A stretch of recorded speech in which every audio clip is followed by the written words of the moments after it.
Ladies and gentlemen, welcome to the Maverick Mindset Radio Show. I'm Ashley Muckenhop, and this is the radio show for the dreamers and doers. It's for those who are willing to step into the arena. Some call us the crazy ones, the misfits, the rebels, the troublemakers. We don't accept the status quo. We leave the world better than when we find it. We approach each day with enthusiasm unknown to mankind. We maintain a rational optimism about the future. This is the Maverick Mindset Radio Show, brought to you by Adam Williams, who is not here today. I'm sure it's killing him.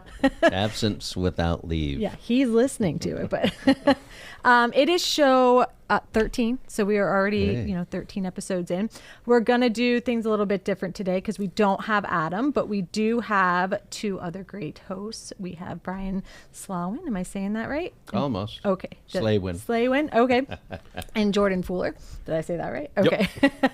So we're going to bring you a great show today discussing startups and angel funds. Before we get to all of that, though, this is where you can find us. We are streaming live on Facebook, Spotify, and Joel, correct me if I'm wrong, our episodes last week streaming on Spotify, right? Okay. Also on YouTube, and don't forget to follow us there. And then, as always, MaverickMindsetRadio.com. We're always updating, including Maverick merch. You can mention the Maverick merch coupon code Maverick10 for 10% off. We have the cups, the notebooks, the stickers. I gotta get some of that. I know. You got to start seeing that around. Adam probably bought it all. No. Revenue guarantees. I know. Oh, Lordy. All right. So we're going to start off with the quote of the day. We always start this off because it kind of brings us into our show. So today's quote of the day is brought to you by Rust Belt Business Law. Rust Belt Business Law exists to help business owners with the issues that keep them up at night. The quote is, "Successful people are always looking for opportunities to help others." I chose this because of our topic that we're talking about today with the angel investments. So I thought it would be a good one because obviously there's always other successful entrepreneurs out there looking to help other people get started. So let's start off with you guys just telling us a little bit about yourselves. I know you've been on here before, but let's start with who you are, what you do, and tell our listeners. Awesome. I'm Jordan Fuller, the Director of Entrepreneurship at the Erie Regional Chamber and Growth Partnership.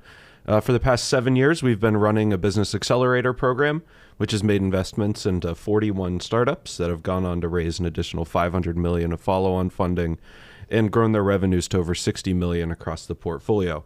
And what we've launched in the community recently is the ICE Angel Fund, which has started making and reviewing its first set of investments. And we're super excited to be working with a group of private investors from our community to bring this sort of opportunity to reality. So I'm Brian Slawin. Before I get into my story, the one thing that was probably the most challenging as Jordan and I and others built the ICE Angel Fund is there any deal flow in Erie?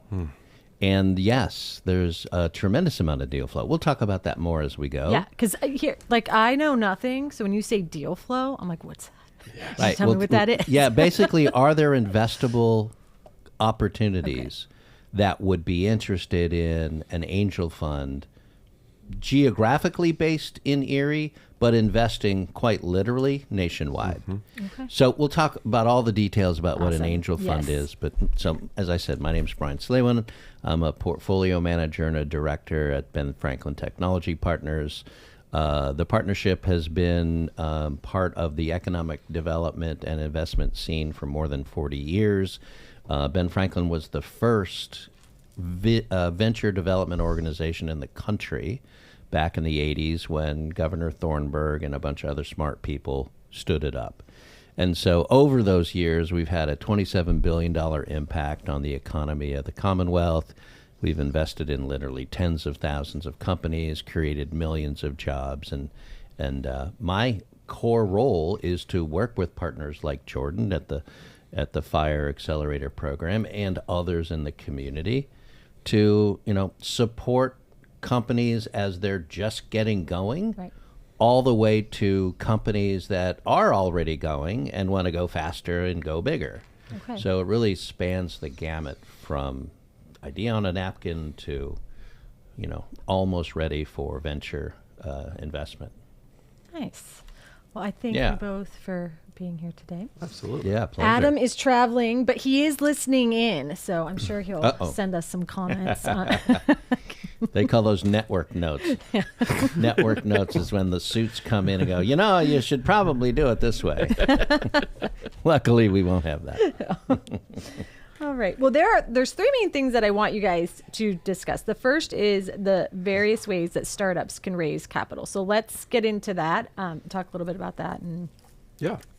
So I went back and pulled up some of our presentations from when we were doing a road show, trying to raise some money for the angel fund, because we had this graph that really describes the different stages in which people are raising. And so I'm just going to walk you through a brief overview of the life cycle for financing a startup. So typically at the idea stage, you've got something, you're sitting at the bar, an idea hits you, you've wrote it down on the napkin.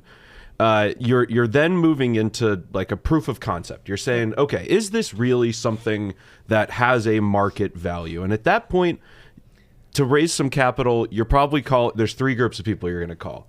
You're going to call your friends, you're going to call your family, and a bunch of fools that might throw some dollars at you to help you get this thing off the ground. And their motivation is primarily, I knew Joe when he was cutting grass as a little kid. Joe's always been an upstanding young man. He's a Boy Scout and he volunteers. I'm going to throw X dollars at Joe because I like Joe. Not a whole lot of market validation or product validation or just I like Joe. That's the friends and family area. so you don't have to show or prove anything to them. It's just based on. You're Joe. raising on your credibility Got it. Right. at that point. Is the idea flashy enough to get some attention, and am I a good enough talker that I can close it? Got it. So then you're moving forward a little bit, and you've hopefully at this point you've got your prototype of either your service or your product, and it's ready to start putting into market. And at that point, you're in that pre-seed and seed stage, and that's really where we're entering that what we call it the valley of death, which is what we say is it's where good companies go to die. So you've made it out of the friends, family, and fools round. You've got some cash, so you're able to do some stuff. But you're also learning a lot of expensive lessons at that point. So money goes quick, and it's hard to raise because you don't have a lot of traction yet. Yeah.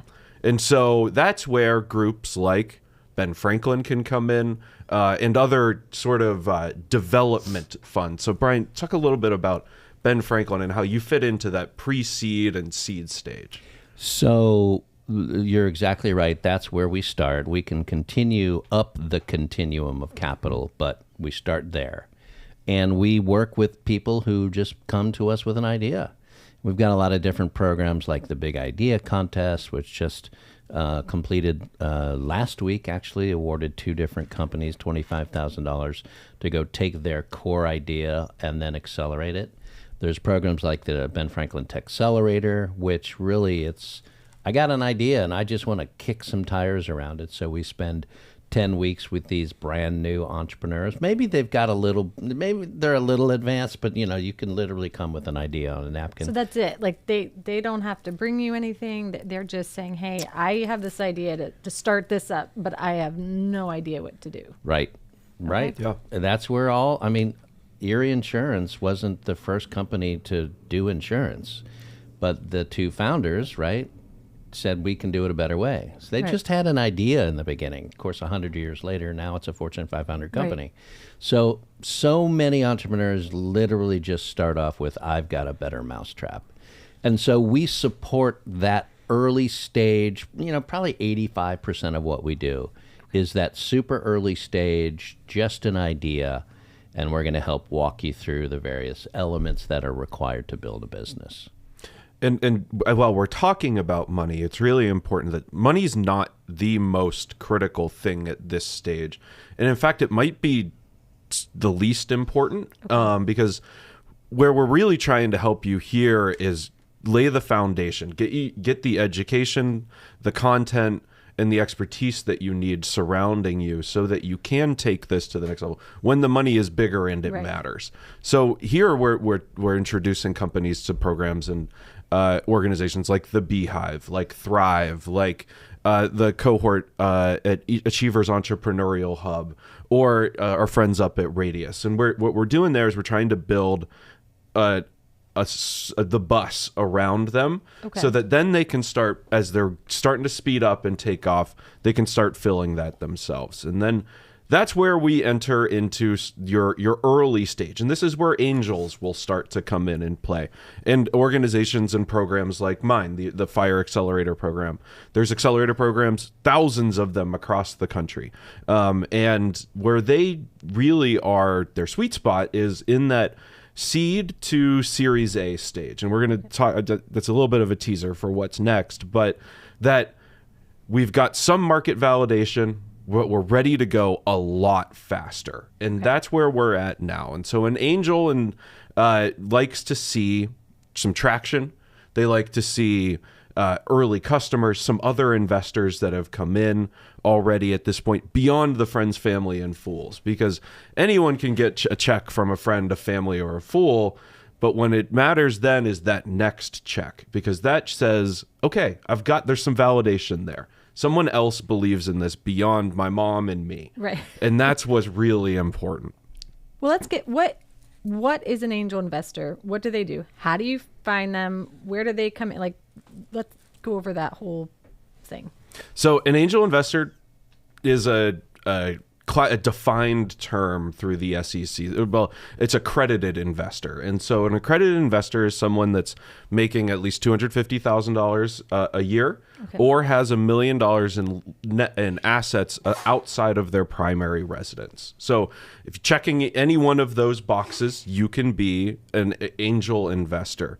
And an angel investor is usually the first outside money into a company. And it's mentor.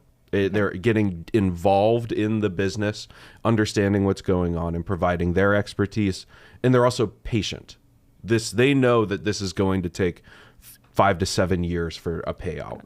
So they're waiting, but it's not always and almost really ever about actually making significant money on this. Brian, why are angel investors investing? There's a multitude of reasons why we invest into these little companies, right? And little, by the way, isn't derogatory. Right. They are literally little. Just starting. Little in sales, little in staff, little in market reach. I mean, they're little. Fine. That's where great ideas start, is small. An angel investor, we probably have a couple of motivations. For me, I just like to be part of the stir, right? I love these people with this interesting idea, young or old. We get all kinds of people demographically. A lot of different people will show up at the Ice Angel door or Ben Franklin door and say, hey, I just want to do something. So we invest because they're interesting people doing interesting things. Okay. And then they have traction, or they've got some validation, or they're working to secure an SBIR, which is a grant from the federal government, or other kinds of things that allow us, through the mentorship programs that Jordan mentioned and the internal staff we have at Ben Franklin, to go and help them do something. I think you're right. Money can be the most distracting part of this whole process, where what you really should be focusing on is, what does my customer really want? Right. My customer has a problem. Is my solution solving their problem, or is my solution looking for a problem? So if you have a solution that is solving a problem, you fell in love with the problem, and now you're going to build something around it, and there are other people around you, customers. There's a great book. It's totally free. It's called The Mom Test. Mm-hmm. The Mom Test, if you Google it and put, file type PDF, it's completely free. You download it, you read it, you understand how to talk with prospective customers. So anyway, your question was, what's an angel investor? What's their motivation? Right. Early ideas, super cool, interesting ideas, the opportunity to actually make a difference, like my little check can maybe make a whole lot of difference for someone that is trying to accelerate. You get to introduce them to your crowd, if you will, who can be helpful in all kinds of different ways. And then at some level, especially community pride level, now we have the ability to say, look, we invested in X, right. and now look what X is doing, right? So there's that piece as well. Now, how do you choose what angel is getting set up with who? How does that work? They come in, who sets them up? Like, what's that process? What's So that look like? there's a lot of different forums that forums that an angel could join. So here in Erie, we have what's called an angel fund, which is committed capital. So an angel has stepped up, a group of angels have stepped up and said, we believe in this vehicle, we believe in the service provider and the leadership of that group, and we believe that this is the best way for us to do it. So it's providing a single stop for a company or an investor to find. In other communities, they have what's called angel networks, which is more informal. It's you might pay some dues to be a part of it. You show up every once in a while and hear a pitch, but you don't have committed capital sitting in a bank account that says, I am committed to this amount of money over this amount of time. There might be informal requirements for being parts of different groups or anything else, but really it's either and then the third is you're a lone wolf and you're just going out there, you're hunting what you kill, you're eating what you kill. It's you're finding deals on your own and you're investing in them and you're doing it. And that last person, sorry to interrupt, that last person was a huge motivation for why we wanted to put the Ice Angel Fund together, because there are people of means who are accreditable investors who are going out and doing the hunting, eating what they kill kind of an idea. And I'd say 98% of those go to zero. Mm-hmm. And so after you've burned through $150,000, you're kind of like, this stinks. This startup thing is dumb. I'm finished. Well, yeah, because you were it. Yeah. You were the sole source of truth. You believed what you believed. Someone who can sell is going to be able to sway your attention. Mm-hmm. And you made really bad choices. That's the strength of angel funds broadly, and specifically the Ice Angel Fund, which, by the way, you can find at iceangelfund.com. See how we were so fancy to name it like that? iceangelfund.com. and you're surrounded by people with lots of different experiences and lots of different knowledge and, other people through their network that understand. So being a member of the Ice Angel Fund is not only getting exposed to really interesting entrepreneurs doing really super cool stuff, it's also sort of a social network, right? People from all over the community are getting together who wouldn't otherwise get together, right? They're not going to just run into each other in the park. So it's a lot of fun. We're one of our key phrases, and I'm going to steal it from our colleague Brett Weiler. We're trying to build a culture of investment in our community. Nice. Now, if you're a manufacturer and you need 1 million widgets by Friday, you can do that math all day. But if you're being approached by a med tech device or some manufacturer doing a thing, or like Blind Tiger, right? Rebecca Stein. You don't have the tools to evaluate that, but collectively we do. And that's how we make investments. Absolutely. And angel investing is a team sport, or it's better as a team sport. I was going to add, so would your advice be to not to look into angel investing where you have a group, not that sole lone wolf, as you called it, It's lonely, and you're going to make a lot more mistakes. You are, if this is what you're doing, you are obviously very intelligent and capable because you've been able to achieve a level of wealth that enables you to make these decisions. So you're obviously very talented, but you might be an excellent doctor or lawyer or engineer. But with an angel fund, you can have all of those sitting around the table talking about the same company and then making a great decision. Yeah. When you're bringing just your own expertise to consider an investment opportunity, that's all you're going to have.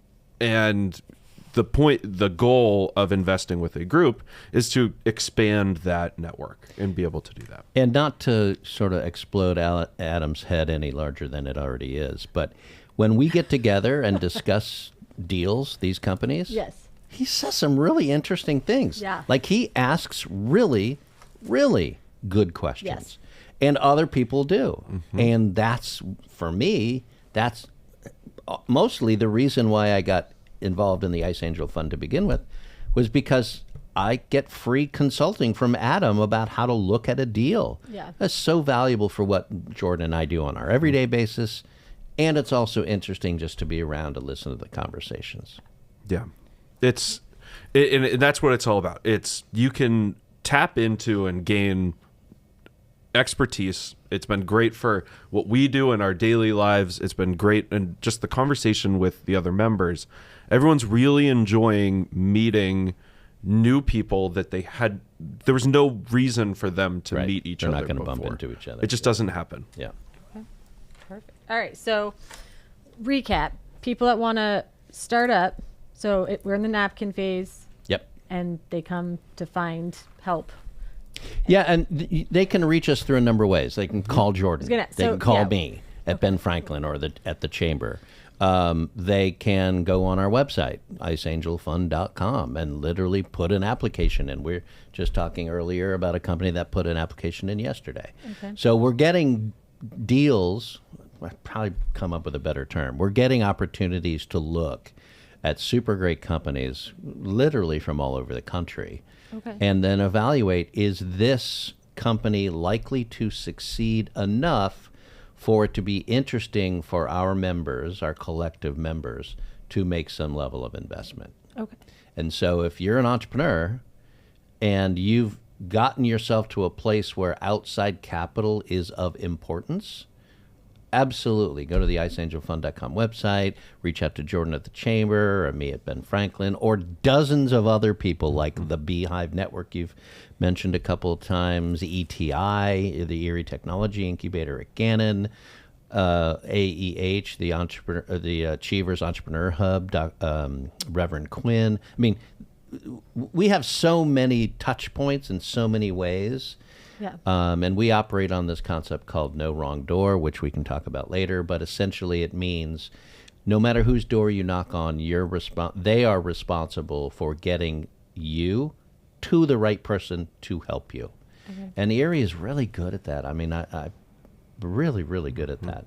Everyone does truly want to help. So Now, reach out. Is there ever the situation where you guys are looking at something and you're like, this is not a good idea? Oh, yeah. Oh, yeah. Now, do All you? the time. All of them. All of them at the beginning are like, huh? What's this? Now, do you still go through the whole process with them that and still and try and help and guide it to where it could change a little to be, or you're like, no, this isn't going to work?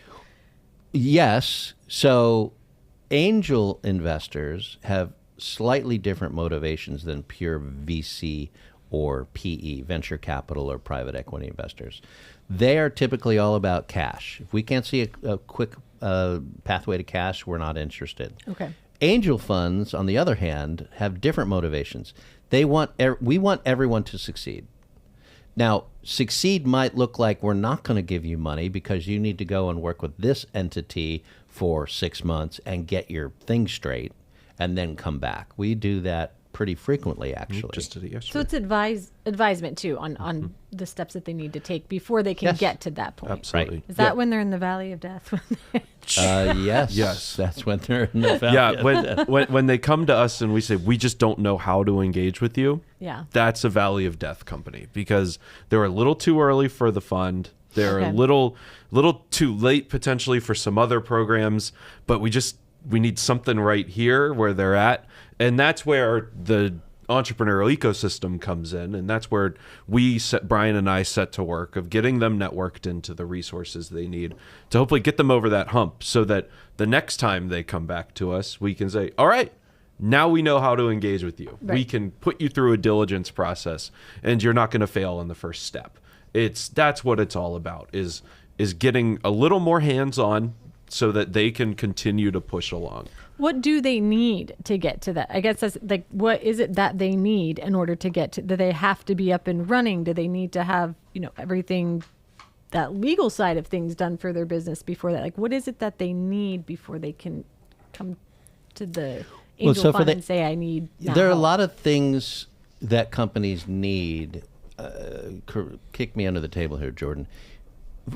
Angel funds need you to be making money. Okay, so Now, you already you have don't to need be to be making profitable. money. Okay. But you need to be making money. You need to have found some level of product market fit. Okay. Now, we recognize you're early. So maybe you're not totally there. Fine, we can help with that. But angel funds are later in the continuum of capital. Jordan talked about, like the Ben Franklins of the world who find early stage companies and sort of train them up to be now ready for an angel fund or ready for a venture capital fund, that sort of thing. Okay. So for angel, you got to be making money.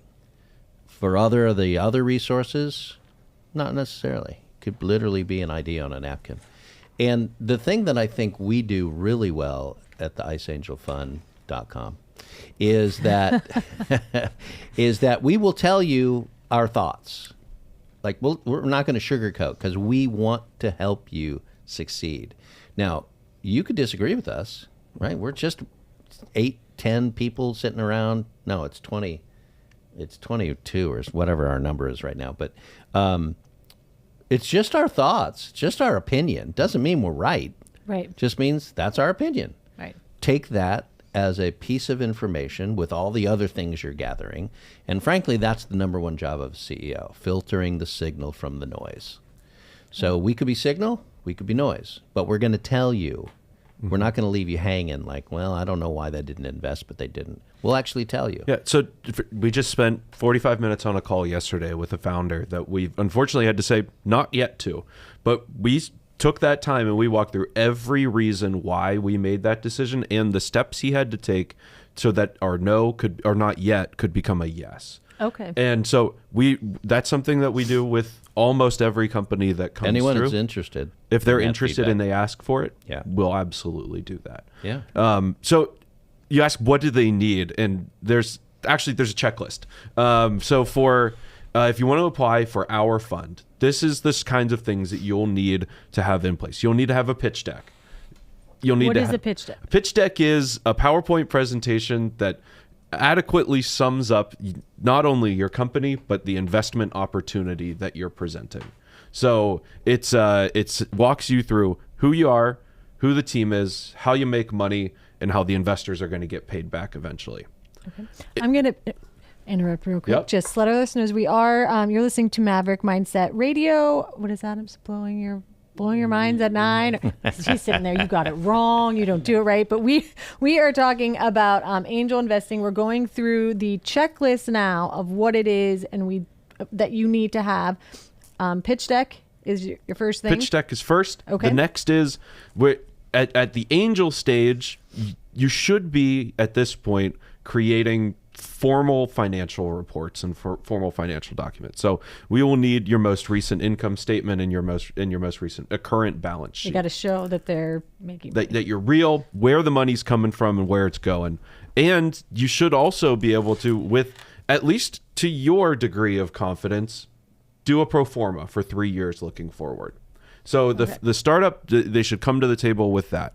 Now, Brian always says, we know that's wrong. Everyone knows it's wrong. It's just, it could be wrong right, it could be wrong low, but we just need to know what the story is and how you are talking about and thinking about your growth over the next 3 years as the founder of the company. Okay. You need to have your cap table. So if you've taken money, your capitalization table. So if you've taken outside investment from any other groups, we need to see who they are, how much they've invested, how much of the company they own, and so that we can see how we play into that, how we fit. Okay. And then we can also start looking at how we're going to be diluted over the next series of fundraising rounds. Because as angels, while what we're investing in is this round, the only thing we're thinking about is the next round of capital. Okay. Because if we can't get you from where you are today to the next round of capital, then everyone loses. Right. It goes to zero. Okay. No one wants that. What about those companies that our little bit can help them accelerate enough to be profitable and They don't need outside money. Are we interested in those kinds of companies? Even more so, yes, because it means that we're not going to have to worry about that really scary word that starts with a D, and all of a sudden we're not making as our position's not as strong as it used to. If you're confident that that's the case, we'd love to hear your story. We're probably going to have some level of skepticism about that because that feels very hard to believe, but we hear it all the time. And we're always happy to talk through that and come to a more a realistic view, which oftentimes is, yeah, you're right. You're not going to need to raise capital again. But a lot of the time it's not the case. That you might be looking at this a little bit wrong or a little bit differently than we are. Not wrong, differently than we are. You'll need to have your corporate documents in place and a term sheet that describes the deal that you're presenting. So if that is a revenue share opportunity, if it's an investment on a convertible note or a straight equity or a debt, however it is that you the founder are looking to raise capital, present that to the group. It's not the group's job to generate the terms of the deal. It's the founder's job. And so then it becomes a conversation between the group and the founder to see where can we meet in the middle so that everyone's at least can work together for moving forward. We want everyone to be able to make some money on this game because that's what it's all about. And there are some very successful companies that we have said no to because the deal structure wasn't correct for us. So if we're going to put in, let's say $100,000, we'd like a 3 to 5 times return. So at the end of the day, we get $300,000 to $500,000 back, which can then either be distributed to the members or put back into their capital fund to make the next investment. But I'm not going to mention who it is, but it's a company in town, super successful, like you've probably been there. And the deal structure was not right for us. It will be right for someone, but it wasn't right for us. So we take a look at those things. And the checklist that Jordan is going through is, as you can tell, it's a bit of it's not overwhelming isn't the right word, but there's a lot of stuff here, right? Yeah. This is not someone with an idea on a napkin who's going to have all this. Right. I was just going to ask that. Who helps them get from the napkin to this checklist? Because I would have no idea. What is, I don't the ecosystem even know half the words you said. So like, how do they, who do you guys, when they come to you with a napkin, are you setting them up with the people that can get them to that checklist? So the founders that are coming to us with a napkin aren't approaching Brian or Jordan with the Ice Angel hat on. They're approaching us with our economic development professional hat on. Okay. And so at that point, yes, we dive in. Okay. If they come to us with the Angel Fund hat on, we say, you are too early. I'd love to have a conversation with this other one on. We can't talk to you because you don't have these things. We'd be wasting both of our times going through a process for a diligence that will inevitably fail. So yes, that's where the ecosystem steps in. Okay. Ben Franklin can provide mentorship and investment capital. The Fire Accelerator can do that as well. And there's accelerator programs and incubators and mentorship cohorts all across the city and all around the country that you can participate in. And each one of these has a specialty. So there are business plan boot camps, there are pitching competitions, there are get your financial house in order workshops, there are Adam's hosted legal workshops before. There are resources around so that you can get the expertise you need. But then it's about finding and hiring the right talent to be able to do it. The CEO probably, at least in the beginning, might need to have the ability to go into QuickBooks and do everything themselves, but eventually they're going to grow to a point where they need some professional help to do that. They might need outside counsel or anything. What about the people, like you're saying, there's different, like Adam has the legal workshops for people and advises them that they need to, you have to get your legal documents in order to do A, B, and C. But what about the people who are like, yeah, I know, but I don't have the money to do that. And I don't have the money to do all these things I have to get started to get to the point where then they can go to you guys. Who helps them with that? Because I feel like that's the number one. Like, I don't even have the money to get started. Then don't start. Okay. I mean, I know that's harsh. But how do they? I mean, what so what are they're your... going to have to work nights and weekends at a second job and squirrel away their nickels. See, I think that's what people, they feel like, what do I have to do to get the money to this? So first of all, get inside of a program. Get inside of the Achievers Entrepreneurial Hub. Get inside of the Thrive program. Get inside of the Ben Franklin Techcelerator program. ETI has stuff. SBDC has stuff. Get inside of a program so that you can now learn and get more comfortable. But all the while, you're saving away your nickels because at some point, you got to pay for stuff. Right. Period. End of story. Whether it's talent or product or rolling stock or a developer, or, whatever, you're going to have to start paying for stuff. Start talking to your rich Uncle Joe or your wealthy, Aunt Ray. Those friends, family, and fools that we talked about. Yeah. So when you're in that napkin stage, you should be saving or having a way to have the money to just start to begin with. Well, that's certainly my opinion. Yeah. I'm not sure. There's a lot of things rolled into what you're. So how do I? Well, because start? I talk to a lot of people. Do you know what I mean? They're just. Well, I have this great idea, but I don't have the money to start it, or I need to do this, but I don't have the money to do it. It's not a really great idea until it's been pressure tested. Right.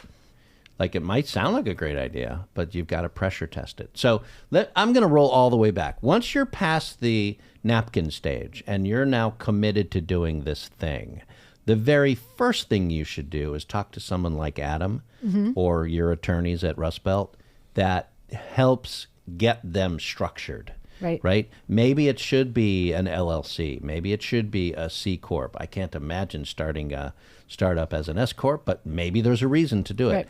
You got to get yourself two professionals, a lawyer and an accountant, or someone who's going to help with your tax strategy and your books and all that stuff. We got Rust Belt and Pennywise. I'm telling you, I was saying one-stop shop. So get yourself straight. Then begin to do all the other work that you need to do. And yes, you're going to have to spend your own money or someone's money to get that stuff done. And all of the other programs, which are free, all of the accelerator programs. I'm stealing. So the air. starting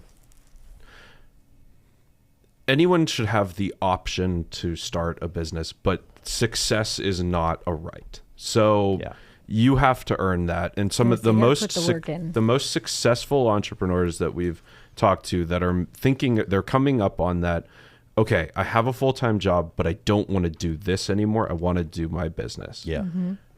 The most successful ones, what they'll figure out is how much money are they making now? What are their benefits cost? What does everything else? And then they run fairly simple equation. What do I need to replace my income and get to where I want to be? And then you go to work and you build a plan to get to that point. You aren't going to quit your job and start on your startup full time until you're certain that you can sustain yourself on that. And if you make that jump too early, that's going to harm your business, but the business's potential. You might lose your house, your family. I mean, everything. It's the hardest decision to make, one of the hardest decisions to make for timing, but it's one of the most critical. And yes, there are programs and capital available out there, but at the end of the day, all of those programs are just facilitating you to be able to do your job. And you have to be able to make this business work with the team that you've built around it in absence of any of those programs. We talk about startup founders, right? They're the only people on the face of the planet who will gladly work 100 hours a week to avoid working 40. It's not easy, like especially in the beginning when you're trying to commercialize an idea. Yeah, it's going to take nights and weekends and everyone you know and everything you've done. You have to be, once you cross the line between, oh, this is interesting, to, no, this is the thing. And you've got market proof and you've talked to potential customers and you've done the math about what kind of money do I need. Once you've crossed that line and you go to an attorney like Adam and say, okay, I'm ready to start my thing, that's when it gets hard. right? That's when you're going to do all-nighters and, relive your college days on Red Bull and, 3 a.m. skull sessions. That's just the way it works. And I'll tell you, it is the most fun thing that I've ever gotten to do multiple times. And I'd do it again tomorrow. If I had some brilliant something, I would totally do it. Because you are never more fired up, you're never more stressful, you're never more alive than when you're building a startup company. Well, and if it's something that you love and you're passionate about, That's you don't right. mind putting that time in. No, you you want don't. to put that time in. Yep. It's different when you're putting the time into something that's yours as opposed to something that's not. The first sale that I made at my startup a million years ago was it's not like you put $1 in a frame on a wall. We literally photocopied and blew it up, a check that we got, and put it on our wall. It was the most exciting day when me and my partner at the time were like, oh yeah, this is what we did. Yeah. It's really cool. This is what we did. And Nice. when you get there, it's like, oh my gosh, the best. And that's what we're trying to help. It's not, the Ice Angel Fund is down the road. In the beginning, it's all about getting you, the entrepreneur, getting you resourced enough, capital, other stuff that you need to get to a point where you can go to the iceangelfund.com, put your application in, and have a great conversation with people who are focused on your success. Tell us a little bit more about the Ice Angel Fund. Where did that come from? Specifically, why was it formed? Just tell us about that. We keep mentioning it, but let's dive in a little bit. What exactly the Ice Angel Fund is? So the Ice Angel Fund, it stands for the Investment Community of Erie. Okay. And so it is a collection of professionals that have accredited investors that come together with the mission of supporting entrepreneurship in our community, making investments with the intent of achieving some level of return, and have come together to create, as Brian mentioned, a culture of investment in our community. So these are people from across industries. They are varying in age. Is it just from Erie? no, These It's actually not. Okay. It is. Yeah. Okay. We've got investors that are from the other side of the state. We've got Okay. some from other states, but most of them have some Erie connection. Okay. That's typically how we find them. But at the end of the day, it doesn't really matter. What we care about is how are you legally able to do this, and are you going to bring something to the table beyond just your capital. And that's what we want. We don't want passive investors on this group. Well, yes, we do want passive investors in the group, but we want people we want people that are going to be actively engaged in the conversation and with the companies. So Jordan and I have a lot of experience doing this, but we get smarter when we're around smarter people. What's the saying? If you're the smartest person in the room, you're in the wrong room. Find a new room. Right, find a new room. So, yeah, we want just smart people who are engaged and interested and motivated to help others, right? The pay it forward kind of an idea with their capital and with their smarts and with their network. So how did they, if you want to be part of the Ice Angel Fund, what do they have to do? We can't tell you. I can't tell you that, but you can go on the website. Can you? No, and the reason we're being cagey here is the SEC has a rule. The Security and Exchange Commission has a rule that says we can't solicit. Got it. Okay. Come be an Ice Angel Fund member. Now, if you just happen to find the iceangelfund.com because you were reading or listening to this radio show or watching us on YouTube or Facebook and you stumbled across iceangelfund.com and you sent an email, I'm sure we'd respond. But we can't actively solicit. However, people who are hearing my voice now, it's fun just to have the conversation. Like, you don't have to ever be a member Ice Angel Fund, but it's fun just to meet these people and have the next conversation. So, we'd both encourage everyone to, kick the tires, right? Maybe even come to a general meeting. Like, we invite lots of people to just sort of sit in and see what this is all about. No harm, no foul, no commitment. I mean, you can drink our water and eat our donuts or whatever we have when we But no, I mean, it's just fun to be around the conversation. And when you have these meetings and these conversations, you're discussing the different ways to help people, Yep. or what's Yep. okay. So a typical meeting looks like we'll have obviously approve the minutes, financials, pending audit, everything else. Robert's rules. Then we'll invite an entrepreneur in to make a Okay. presentation. I see. They'll Okay. pitch the group. They'll go through their pitch deck and tell the group about who they are, why they're doing this, how they make money, how the investors could make money. And then we send the entrepreneur out of the room and we talk about them. And we say, that's where we start doing the... It's like high school. It sure is. He's like, get out of here. Auditioning We're gonna for- judge you, literally judge you. And we talk about at that point what we're looking for are what we call deal breakers. Okay. What are the things that we heard or the red flags that were thrown up through their presentation? What are that we some of say- those? What are So if they make statements about customer acquisition, and then they go to a slide and we see that their cost of customer acquisition is really significant, and they're talking about different strategies, and we may say, okay, well, this Explore doesn't that more. Yeah. Let's talk a little bit more about this. If they're a software platform, but we see that there's a lot of human expense, we say, well, what's going on with this? This looks more like a consulting shop than it looks like a SaaS. So how can we SaaS is software as a service. as a service. Yeah.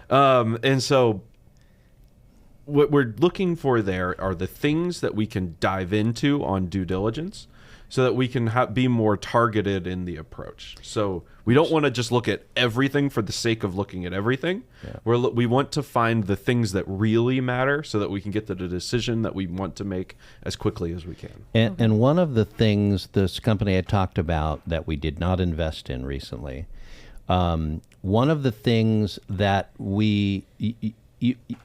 it's why we're at a later stage. We're not super early at the iceangelfund.com. It's why what's the exit look like? Okay. Like the only reason investors give companies money is because they want it back times 3 or Right. 5 or 1,000, Right. right? So what does that look like? how long does that? Okay. Which is a guess, but what does it look like? And when we get there, how much money are we going to get back? Right. Because we're venture at some level, venture returns focused. We want our money back to go deploy it somewhere else. So what this company didn't do a good job is understanding the venture math, right? We're going to put in X. It's going to take number of years. Here's the potential return. It was like 1.3x. It's not worth it. Got it. It's too long. It's too not significant enough. For that reason, well, there was a couple others, but for that reason, almost alone, we said no. We said, could you restructure this so we can get to a return that looks like this? And they were unwilling to do it. Okay. And so we so had to you pass. give them the Yes. opportunity course. to do We that want or to- show Because them. we want to invest. Right. Yes. We start off Okay. with the mindset, we want to put money into you. Okay. We want to provide you with all of this other stuff. Yeah. That's where we start. You convince us that that's a bad idea through not having answers to Got the it. red flag questions. Okay. But we want to be helpful always in the beginning. There's a million reasons to say no. We're looking for the reasons to say yes. So they can go do the thing you suggest. They can always come back and say, Absolutely. "Hey, Yeah. you know what? I thought about what you said, and Yeah, I yeah. decided to do this." Likely after they've gotten the same feedback from 3 to 50 other people saying almost the same thing. Yeah. If they're smart and not stubborn, they'll rework their deal and then hopefully come back. Okay. Now, if you guys say no, do you direct them in other areas? Like, hey, we can't, but you should go look here. Mm-hmm. Okay. That's what it's all about. So it's still helping, no matter what. You're still because we know that the community is better if there are high performing businesses present, and so we will always take that next step. It's a no from us, but here's the next person you should talk to. okay. And we're part of a syndicate. So the iceangelfund.com is part of a syndicate of 41? 26. Oh, I think. 26, 41, whatever. Other angel funds in other communities who we send deals to and who send deals to us.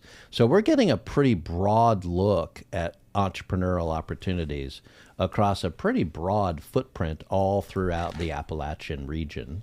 We're super fortunate to be partnered with a company called the Appalachian Investors Alliance. They have stood up, I think they've stood up about 40 or so angel funds, of which now 26 are still active. And so we have that larger relationship. So that's where some of our big brains come from, right? If we don't have the expertise in our group, but we know that angel investor group X does, well, we can reach out to say, hey, would you mind looking at a deal for us? Here's the questions we've got. And we get that through the Appalachian Investors Alliance. Really sharp group. Yeah, so if there's a company that comes to us that's a medical device that's focused on, let's say, the heart, I can say our fund does not have a heart doctor in it. So you don't know. We can say, oh, wait a second, Appalachian Investors Alliance, they manage a fund in the middle of the state that is made up of all cardiologists. That's actually true. Let's send them this technology and say, what do you think of this? Right. And if they say, yeah, this actually looks interesting, I'd hear their pitch, then we can move forward and we can take that deal. Got it. Now, do you guys all have to agree if you're going to invest in someone? Like 51%. So that's the beautiful part of it. This is the Ice Angel Fund.com is what's called a member managed fund. So when you buy into when you join the fund, what you're doing is you're purchasing shares of an LLC, which allows you voting rights in any decision making point. So the people that have the money committed are the people that make the decisions on where the money goes, and that's really important to us as the leadership group behind the Ice Angel Fund, because there are other formats where there are decision makers and then people that just get reports. And we wanted our fund to be something that is actively engaging for everyone that's involved so that they can have control over where their capital's going. And to build a culture of investment, you need people who want to be involved. You need and to buy. So, we've had some, I wouldn't say, we've had some pretty aggressive conversations about should we or shouldn't we?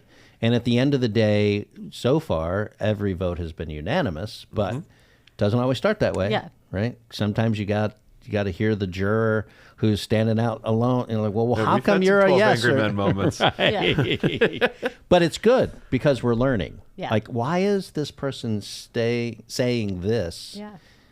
Like, what's that information stream Everybody that they've thinks got? a little differently. Yes, and that's the power. Yeah. That is the power. Yeah. That's awesome. Yeah, so iceangelfund.com is where you can learn. As an entrepreneur, you can learn more, or as a potential investor or just someone curious, you can learn more there. And, of course, Jordan's always available at the Erie Regional Chamber. Just go on eriepa.com and reach out to Jordan, or Ben Franklin. Find me through the Brian Slawin through the Ben Franklin system, or Ben Frank Brian on Twitter is probably the easiest way. But yeah, we're a yes for every conversation. You're interested in talking to us? We're a yes. Find a time, set up a Zoom, or meet up for coffee, and we're a yes. Awesome. So we have a few more minutes left. Is there anything? We have one more minute left, Joel said. Action items for people that are listening, advice that you would give them if they are listening, like, I have an idea. What? So if you're a founder out there, I would say your action item for the week is if you're not already engaged in the entrepreneurial ecosystem, reach out to myself or Brian, and we'd love to schedule a meeting and have a conversation about your business and see what resources we can get you hooked up to. The Ice Angel Fund might be one of them, but we know that there are hundreds more that we can also get you tied in. So if you're a founder, schedule a meeting. We'd love to have a conversation. Awesome. Thank you guys so much for thanks being for on. Adam. This and was great. Ashley, thank you. Yeah, Adam's not here. No, I'm just kidding. Thanks, guys. And we will see you next week. And as Adam always says, I believe in you.